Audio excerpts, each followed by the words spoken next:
তিয়াশা পড়ালেখায় খুব মনোযোগী। সে ভীষণ মেধাবী স্টুডেন্ট ছিল।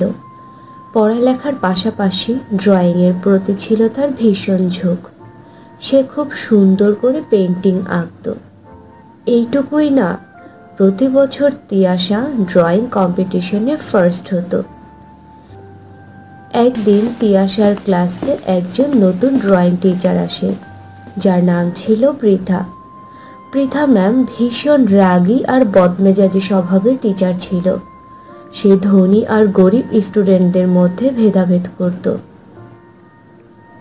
ড্রয়িং ক্লাসে একদিন পৃথা টিচার ক্লাসের সব স্টুডেন্টদেরকে বলে, বাচ্চারা, তোমরা সবাই তোমাদের নিজ নিজ ড্রয়িং বুক বের করে সেখানে সুন্দর করে একটি ফুলের পেন্টিং আঁকো জলদি করে। তিয়াশা সবার আগে ছবি আঁকা শেষ করে তার ড্রয়িং বুক নিয়ে পৃথার কাছে যায়, আর সে খুশি খুশি মনে পৃথাকে বলে, ম্যাম ম্যাম দেখুন, আমি ফুলের ছবিটি এঁকে ফেলেছি। হোয়াট? এত জলদি তুই এত কঠিন ছবি কিভাবে আঁকলি? সত্যি করে বল, এই ছবি তুই কার্বন দিয়ে ছাপ দিয়ে করেছিস, তাই তো? না না ম্যাম, আমি তো আমার নিজের হাতেই এই ছবিটি এঁকেছি। আমি সত্যি বলছি ম্যাম, আমি কোনো কার্বন দিয়ে ছাপ দেইনি। এই তোদের মতো গরিব স্টুডেন্টদের স্বভাব আমি খুব ভালো করে চিনি। মিথ্যেবাদী, ধোঁকাবাজ। আমার থেকে প্রশংসা পাওয়ার জন্য তুই ধোঁকাবাজি করেছিস? দাঁড়া, তোকে আমি এক্ষুনি মজা দেখাচ্ছি। এই কথা বলে পৃথার রাগে কটকট করতে করতে বেত দিয়ে বেচারি তিয়াশাকে ইচ্ছে মতো মারতে থাকে। ফলে তিয়াশার হাত থেকে রক্ত বের হয়ে যায়। তখনই ক্লাসের পিছনের বেঞ্চে বসা এক বড়লোক স্টুডেন্ট আসিফ দাঁড়িয়ে পৃথাকে বলে, ম্যাম, এই মেয়েটা এক নম্বরের মিথ্যাবাদী। ও কোনো ড্রয়িংই করতে পারে না। ম্যাম, ও তো কার্বন দিয়ে ছাপ দিয়ে ছবি আঁকে। আমি নিজে ওকে কয়েকবার কার্বন দিয়ে ছাপ দিয়ে ছবি আঁকতে দেখেছি। এরপর থেকেই যখন ড্রয়িং ক্লাস হতো, ড্রয়িং টিচার পৃথা প্রতিবারই বেচারি তিয়াশাকে বিভিন্ন রকম কথা বলে তিরস্কার করত। একদিন তিয়াশা ড্রয়িং টিচার পৃথার অত্যাচারে তিক্ত হয়ে যায়। তিয়াশা প্রিন্সিপাল স্যারের কাছে গিয়ে পৃথা টিচারের নামে কমপ্লেন করে। একথা যখন পৃথা জানতে পারে, তখন সে রাগে আগুন হয়ে তিয়াশার কাছে আসে। বন্ধুরা, তোমরা তোমাদের নাম কমেন্ট বক্সে কমেন্ট করে জানাও, কারণ তোমাদের নাম দিয়েই তৈরি হবে আমাদের পরবর্তী কার্টুন ভিডিও। আর সে তিয়াশার চুল ধরে টান দিয়ে বলে, তোর এত বড় সাহস মেয়ে, তুই আমার নামে প্রিন্সিপাল স্যারের কাছে কমপ্লেন করেছিস? এর পরিমাণ ভীষণ খারাপ হবে, দেখে নিস তুই। 2 দিন পরে স্কুলে অ্যানুয়াল ড্রয়িং কম্পিটিশনের আয়োজন করা হয়। এই কম্পিটিশনের প্রধান বিচারক ছিল পৃথা। তিয়াশা অনেক সুন্দর করেই পেন্টিং এঁকেছিল, কিন্তু পৃথা ইচ্ছে করে তিয়াশার আঁকা পেন্টিংকে ডিসকোয়ালিফাই করে দেয় আর আসিফকে উইনার বানিয়ে দেয়। প্রতি বছর উইনার হওয়া তিয়াশার এই কারণে ভীষণ মন খারাপ হয়। তিয়াশাকে মন খারাপ করতে দেখে আসিফ হাসতে হাসতে তাকে বলে, উইনার তো আমিই হতাম। তোর পেন্টিং তোর চেহারার মতোই বদসুরত। পৃথা ম্যাম আমাকে উইনার বানিয়ে একদম রাইট ডিসিশন নিয়েছে, কারণ উনি আমাদের স্ট্যাটাসেরই, বুঝেছিস গরিব কোথাকার। কিন্তু কিন্তু আমি তো খুব সুন্দর করে পেন্টিং এঁকেছিলাম। তুই আমার নামে প্রিন্সিপালের কাছে কমপ্লেন করেছিলি না? এখন তুই আর কোনোদিনও ড্রয়িং কম্পিটিশনে ফার্স্ট হতে পারবি না, বুঝতে পেরেছিস? আর যতদিন আমি এই স্কুলে আছি ততদিন তো প্রশ্নই ওঠে না। আর আসিফ, তুমি 10 মিনিট পরে আমার সাথে দেখা করবে, কেমন? তোমার সাথে কিছু কথা আছে আমার। এই কথা বলে পৃথা স্টাফ রুমে চলে যায়। কিছু সময় পরে আসিফও স্টাফ রুমে চলে আসে। ম্যাম, আপনি আমাকে ডেকেছেন? হ্যাঁ হ্যাঁ আসিফ, এসো। আমি তোমাকে উইনার বানিয়েছি, আর এই কারণে কালকে তুমি আমাকে 5000 টাকা দিবে, কেমন? 5000 টাকা? কিন্তু ম্যাম, 5000 টাকা অনেক বেশি অ্যামাউন্ট হয়ে গেল না? হ্যাঁ, কারণ তুমি খুব ভালো করেই জানো যে তুমি ড্রয়িং এ ডও পারো না। তা সত্ত্বেও আমি তোমাকে কম্পিটিশনে উইনার বানিয়েছি। আর তাছাড়া তুমি এমনিতেও অনেক বড় লোক, 5,000 টাকা তো তোমার কাছে কিছুই না। তাদের দুজনের এই কথাগুলো স্টাফ রুমের বাইরে থেকে দাঁড়িয়ে তিয়াশা সব শুনে ফেলে। আমি এক্ষুনি গিয়ে ড্রয়িং টিচার আর আসিফের সব কথা প্রিন্সিপাল স্যারকে বলে দিব। তখনই পৃথা ম্যাম স্টাফ রুমের বাইরে দাঁড়ানো তিয়াশাকে দেখে ফেলে। উফ, মনে হচ্ছে এই মেয়ে আমাদের সব কথা শুনে ফেলেছে। একে তো একটা শিক্ষা দিতেই হবে। তিয়াশা, দাঁড়াও, আমার কথা শোনো। কিন্তু তিয়াশা কোনো কথাই শোনে না। সে সেখানে না দাঁড়িয়ে প্রিন্সিপালের রুমের দিকে হাঁটতে শুরু করে। পৃথা দৌড়ে গিয়ে তিয়াশার হাত ধরে ফেলে আর তাকে টানতে টানতে স্কুলের ছাদে নিয়ে যায়। ম্যাম, ম্যাম আমার হাত ছাড়ুন, হাত ছাড়ুন ম্যাম। আহ, লাগছে আমার হাতে ম্যাম, ছাড়ুন আমাকে। আরে আরে, এমনি এমনি কিভাবে তোকে ছেড়ে দিব? তোর জন্য আজ আমার চাকরি হুমকির মুখে পড়তে নিয়েছিল, কিন্তু আমি তো এমনটা কোনোভাবেই হতে দেব না। এই কথা বলে পৃথা তিয়াশাকে অনেক জোরে ধাক্কা দেয় আর ছাদ থেকে নিচে পড়ে তিয়াশার মৃত্যু হয়ে যায়।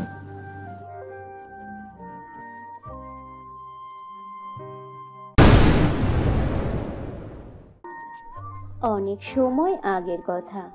এক গহীন জঙ্গলের ভেতরে খুব সুন্দর একটি ফুলের বাগান ছিল, যে বাগানে অনেক সুন্দর সুন্দর ফুলের গাছ লাগানো ছিল। কিন্তু সেই বাগানের আরও একটি বিশেষত্ব ছিল, আর তা হলো সেই ফুল বাগানে এক পরী বাস করত, যে অনেক সময় ধরেই এই বাগানে থাকতো। আর এই কথা কেউই জানতো না। যখন বাগানে কোনো মানুষের আনাগোনা না থাকতো, তখন ফুল পরী আর তার 7 জন বাচ্চা পরীদের রূপ ধারণ করে বাগানে ঘুরে বেড়াতো, খেলাধুলা করত। আর যখনই কোনো মানুষের আনাগোনা টের পেত, তখনই ফুল পরী আর তার বাচ্চারা একসাথে ফুল হয়ে যেত। এভাবেই কেউ কখনো টেরই পেত না যে এই বাগানে ফুল পরী আর তার 7 জন বাচ্চা ফুল পরী ঘুরে বেড়াচ্ছে। এভাবেই একদিন ফুল পরীর সব থেকে ছোট মেয়ে তাকে বলে, আম্মু, আম্মু, এভাবে প্রতিদিন ফুল সেজে থাকতে আমার একদমই ভালো লাগে না। আমিও বাকি সবার মতো খেলাধুলা করতে চাই, উড়ে বেড়াতে চাই, যেখানে ইচ্ছা সেখানে ঘুরে বেড়াতে চাই। আম্মু, যখনই এই বাগানে ছোট ছোট বাচ্চারা খেলা করতে আসে, তুমি আমাকে কখনোই তাদের সামনে যেতে দাও না। ওই বাচ্চাগুলোর সাথে আমি খেলতে চাই আম্মু। তুমি আমাদেরকে কেন ওদের সাথে খেলতে দাও না আম্মু? হ্যাঁ আম্মু, গোলাপি ফুলপরি একদম ঠিক কথাই বলেছে। এইভাবে ফুল হয়ে বসে থাকতে আমার একদমই ভালো লাগে না। আমরাও বাইরের পৃথিবীকে দেখতে চাই। আমরা তো সবাই পড়ি, তাহলে তুমি আমাদেরকে কেন আকাশে ঘুরে বেড়াতে দাও না আম্মু? এভাবেই এক এক করে সকল ফুলপরীরা তাদের মা ফুলপরীকে তাদের মনের কথা বলে। তখন ফুলপরী তার সকল মেয়েদের এই মনের ইচ্ছার কথা শুনে কিছুটা ভয় আতঙ্কিত হয়ে পড়ে, কারণ সে তার মেয়েদেরকে ভয়ঙ্কর কালো সত্যের কথা জানাতে চায় না। কিন্তু বাধ্য হয়ে সে তার মেয়েদেরকে শয়তান জাদুকর মোনালিসার কথা বলে। আমার লক্ষ্মী সোনা মানিকেরা, আমি যে নিরুপায় মামুনিরা, কারণ ওই শয়তান জাদুকর মোনালিসা যদি কোনোভাবে একবার জানতে পারে যে আমি তোমাদেরকে নিয়ে এই বাগানে রয়েছি, তাহলে অনেক বড় সর্বনাশ হয়ে যাবে। শয়তান জাদুকর তোমাদের বাবাকেও মেরে ফেলেছে। এখন ওই শয়তান কোমরে গামছা বেঁধে আমাদের পিছে লেগেছে। আমাদেরকে মেরে শক্তি অর্জন করে শয়তান জাদুকর এই পৃথিবীতে পুরো পরীদের দেশে রাজত্ব করতে চাইছে। ব্যাস, শুধু এই ভয়েই আমি তোমাদেরকে পৃথিবী আর সবার থেকে আড়াল করে বাগানের মধ্যে লুকিয়ে রেখেছি। এছাড়া আর কিছুই নয় আমার সোনা জাদুরা। ও আচ্ছা, ঠিক আছে আম্মু। আমরা তো জানতাম না যে ওই শয়তান জাদুকর আমাদের পিছে পড়ে আছে। আম্মু, মনে হচ্ছে আজকে বাগানে কেউই আসবে না। আমরা 7 বোনকে আজকে বাগানে একটু খেলাধুলা করতে পারবো? হ্যাঁ হ্যাঁ মা, আজকে বাগানে কেউই আসবে না। তোমরা যাও, আজকে তোমরা মন ভরে খেলাধুলা করো। কিন্তু হ্যাঁ, মনে রেখো, সময় থাকতে থাকতেই তোমরা যে যার ফুলে এসে বসে পড়ো, ঠিক আছে? আমি তোমাদের জন্য খাবারের জোগাড় করছি। এরপর ফুলপরীর 7 মেয়ে বাগানে খেলতে চলে যায়। অপরদিকে ফুলপরী তার মেয়েদের জন্য খাবারের ব্যবস্থা করতে থাকে। দুপুর থেকে বিকেল হয়ে যায়, আর বিকেল থেকে রাত, কিন্তু 7 ফুলপরীদের খেলাই শেষ হয় না। আর তখনই হঠাৎ করে বাগানে 2জন মেয়ে চলে আসে, আর তারা বাগানে ফুলপরীদের দেখে ফেলে। তারা বলে, ওয়াও, আরে আরে শিলা, দেখ তো, এই বাগানে তো 7জন ফুলপরী রয়েছে। ওদেরকে কি সুন্দর লাগছে, রং বেরঙের পরীদের দেখতে একদম রংধনুর মতো দেখাচ্ছে। লাল, নীল, সবুজ, হলুদ, গোলাপি। আরে বাহ, এত সুন্দর দৃশ্য তো আমি আজ পর্যন্ত জীবনে কখনো দেখিনি। হ্যাঁ রে ইয়ার, তুই একদম ঠিক কথাই বলেছিস। চল, এই ছোট ছোট পরীদের ধরি, অনেক মজা হবে। চল চল, ওদেরকে ধরে আমরা সবাইকে দেখাবো। গোলাপি পরী, এটা কি হলো? এই মেয়েগুলো তো আমাদেরকে দেখে ফেলেছে। যদি আমাদেরকে ধরে ওদের সাথে নিয়ে যায়, তাহলে আমাদের কি হবে? ওরা আমাদের সাথে কি করবে? আমরা এখন কি করব? আমি তো কিছুই বুঝতে পারছি না। আমরা আম্মুকে ওয়াদা করেছিলাম যে আমাদের রাজ আমরা গোপন রাখবো, আমাদের কথা কাউকে জানতে দিব না। কিন্তু কিন্তু এটা কি হয়ে গেল ইয়ার? হলুদ পরী, তুমি কোনো চিন্তা করো না, আমরা ওদের হাতে ধরা পড়বই না। আর ওদের কথাই কেউ বিশ্বাসও করবে না যে এই বাগানে 7জন ফুলপরী আছে। ব্যাস, আমি যেমনটা বলছি তোমরা ঠিক তেমনটাই করো। 7 ফুলপরী একে অপরের হাত শক্ত করে ধরে। শিলা আর দিশা ওদেরকে ধরার জন্য অনেক চেষ্টা করে, কিন্তু কোনো পরীকেই তারা হাত পর্যন্ত লাগাতে পারে না। দৌড়তে দৌড়তে তারা ভীষণ ক্লান্ত হয়ে পড়ে, আর এতটাই ক্লান্ত হয়ে যায় যে তারা দুজনে বেহুশ হয়ে পড়ে। সেই সুযোগেরই ফায়দা তুলে 7জন ফুলপরী সেখান থেকে চলে গিয়ে নিজ নিজ ফুলের উপর গিয়ে বসে পড়ে। আর যখন দিশা আর শিলার জ্ঞান ফিরে আসে, তখন তারা সেখানে কোনো পরীকেই দেখতে পায় না। তাই তারা তাদের বাড়িতে ফিরে আসে। এভাবেই সময় পার হতে থাকে। একদিন ফুলপরীর কাছে একটি মেসেজ আসে, যা পড়ে সে ভীষণ ঘাবড়ে যায়।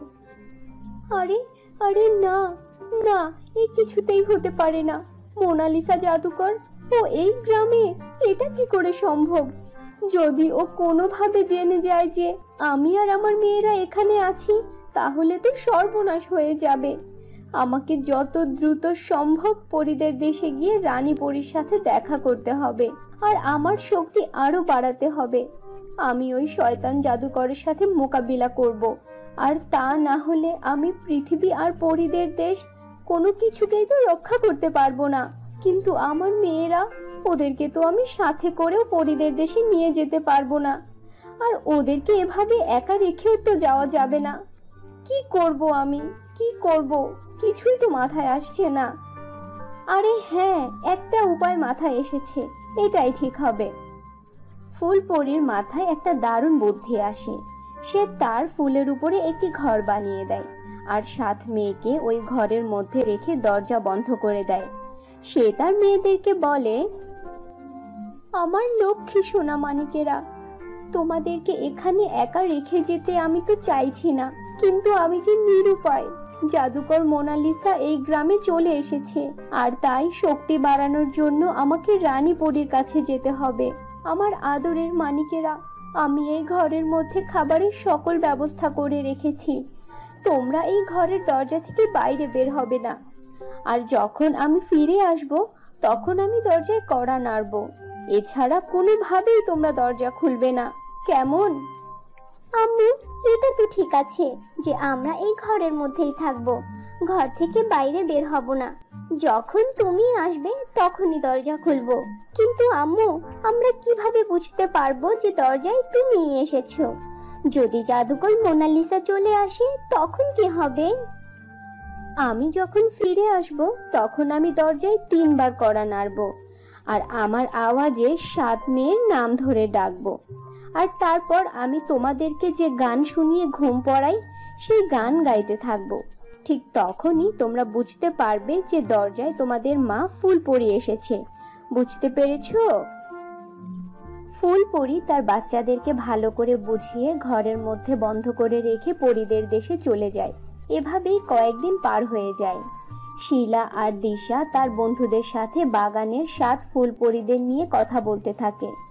তখন তাদের মধ্যে একজন শিলা আর দিশাকে বলে, তোরা মনে হয় স্বপ্ন দেখছিস। 7 জন ছোট ছোট ফুলপরী, তাও আবার ওই বাগানে, কোনোভাবেই হতে পারে না।